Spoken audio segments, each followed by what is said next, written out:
Menurut Ki Hajar Dewantoro, semua orang adalah guru, semua rumah adalah sekolah.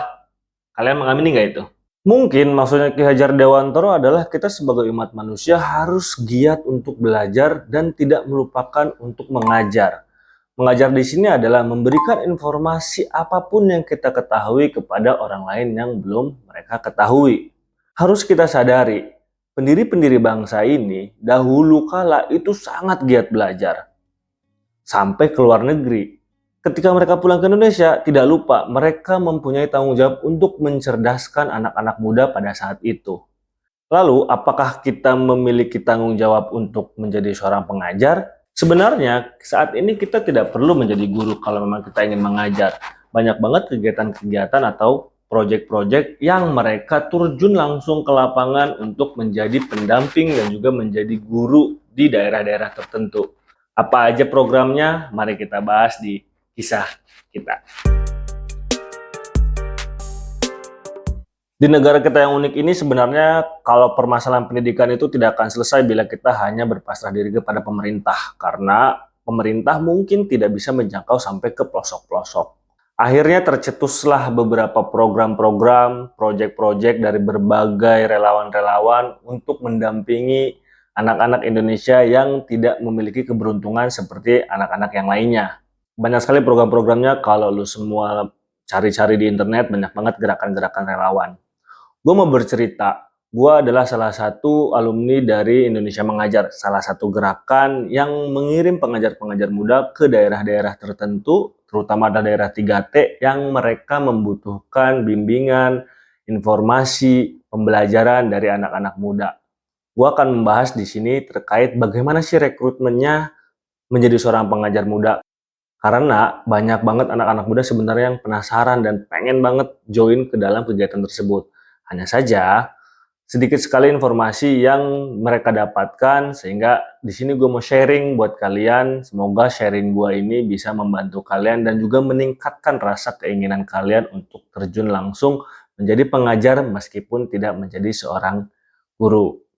Yang gue jelaskan adalah ini pengalaman gue ya. Mungkin saat ini jauh berbeda karena dulu gue di tahun 2015, sekarang sudah di tahun 2023. Tapi setidaknya ini buat jadi gambaran kalian kalau kalian memang ingin dan minat menjadi pengajar muda di Indonesia Mengajar, dan semoga seluruh anak muda semakin peduli untuk pendidikan Indonesia.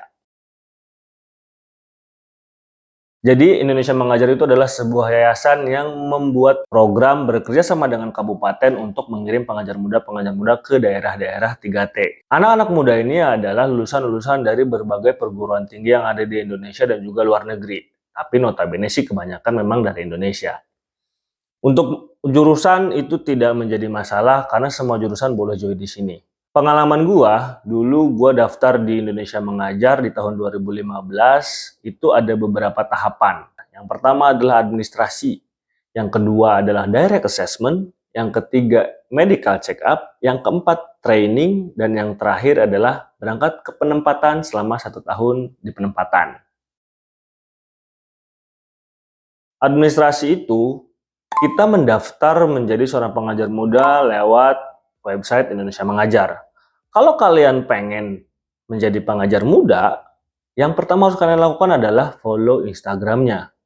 Setelah kalian follow Instagramnya, maka kalian akan tahu tuh update-nya seperti apa, kapan periode pendaftarannya, karena 1 tahun itu ada 2 kali pendaftaran. Kita masuk ke dalam websitenya, lalu mengisi pendaftaran menjadi pengajar muda. Tahap pertama adalah administrasi, yaitu mengisi beberapa kolom-kolom pendaftaran dan juga esai. Esainya ini terkait dengan kehidupan kita, apa saja yang sudah kita lalui, apa saja yang sudah kita jalani. Di situ dituangkan secara detail. Akan ada kolom-kolomnya, nanti kalian tinggal jawab dan kalian membuat esai tersebut. Tahapan administrasi itu adalah untuk menyaring berbagai anak-anak muda yang daftar untuk menjadi pengajar muda. Biasanya banyak banget, saingan kalian banyak banget. Jadi siapkan esainya dengan baik dan juga benar-benar matang sesuai dengan real life yang kalian rasakan. Bila kita lolos administrasi, maka kita akan masuk ke tahap selanjutnya, yaitu adalah direct assessment. Direct assessment itu terdiri dari berbagai tes. Yang pertama itu adalah TPA, yang selanjutnya adalah menganalisa soal, Yang ketiga adalah forum grup diskusi, yang keempat adalah tes visual, yang kelima adalah interview, dan yang terakhir micro teaching. Tahapannya berbeda-beda karena ada berbagai kelompok di sana, tapi poinnya adalah semua 6 tes itu dilaksanakan dalam 1 hari. TPA hampir seperti biasa di semua perusahaan pasti kita ada tes TPA untuk mengetahui potensi akademik si anak-anak muda tersebut atau si pendaftar tersebut. Selanjutnya itu adalah menganalisa soal. Menganalisa soal, kita menganalisa dan juga menjawab soal-soal yang berkaitan dengan pendidikan, case-case di lapangan, dan bagaimana tentang leadership kita. Selanjutnya, di fase forum grup diskusi, itu adalah kita berdiskusi dengan teman kelompok kita, mempersoalkan atau membahas tentang soal analisa atau case-case yang sudah kita kerjakan. Di sana kita diskusi, maka akan dinilai bagaimana caranya kita berdiskusi, karakteristiknya seperti apa, di situ akan terlihat. Selanjutnya adalah menggambar atau tes visual. Tes visual itu kita disuruh menggambar sesuai dengan instruksi. Ketika kita disuruh menggambar orang, ya kita menggambar orang. Apapun itu, sesuai dengan instruksi dari fasilitatornya. Selanjutnya adalah interview. Interview ini akan menggali esai yang sudah kita kerjakan di tahap administrasi. Memvalidasi esai tersebut, apakah benar kita melakukan kegiatan tersebut, apakah benar kita mengerjakannya dan benarkah atau tidak, apa yang sudah kita tuliskan itu sesuai dengan apa yang kita sampaikan. Dan yang terakhir adalah micro teaching. Micro teaching ini itu kita mengajar di kelompok kita dengan tema atau mata pelajaran yang sudah ditentukan, dan kita membawa media pembelajaran sendiri dari rumah dan mengajarkan kepada mereka. Teman-teman kita menjadi murid-muridnya dan kita menjadi guru. Akan ada berbagai kondisi di sana. Di sanalah kita dilihat bagaimana reaksi kita ketika menghadapi murid-murid dengan berbagai case. Pokoknya unik dan seru ketika di fase micro teaching tersebut. Bila kita lolos di fase direct assessment, maka kita akan diundang untuk melakukan medical check up. Lalu bagaimana bila kita tidak lolos direct assessment? Pengalaman gue dulu, ada teman angkatan gue dulu dia nggak lolos direct assessment, tapi dia masuk ke dalam cadangan untuk lolos ke fase selanjutnya. Bila ada peserta yang lolos, tapi dia tidak lolos medical check up. Jadi buat teman-teman yang nggak lolos, tidak usah khawatir, siapa tahu teman-teman masih masuk ke dalam daftar cadangan tersebut. Bila kita sudah lolos direct assessment, maka kita akan medical check up. Medical check up-nya seharian full dengan pihak ketiga. Bila kita dinyatakan sehat secara fisik, secara kondisi juga memungkinkan untuk berangkat, maka selamat, kalian lolos menjadi pengajar muda. Fase 1 sudah, fase 2 sudah, fase 3 sudah, lalu ada fase keempat. Jadi sebelum kita berangkat ke penempatan, selama 1 tahun di sana, kita akan digembleng dulu. Akan diberikan training-training yang dibutuhkan oleh si pengajar muda ketika nanti di penempatan. Sederhananya adalah kita dibekali terlebih dahulu, tidak langsung ke penempatan.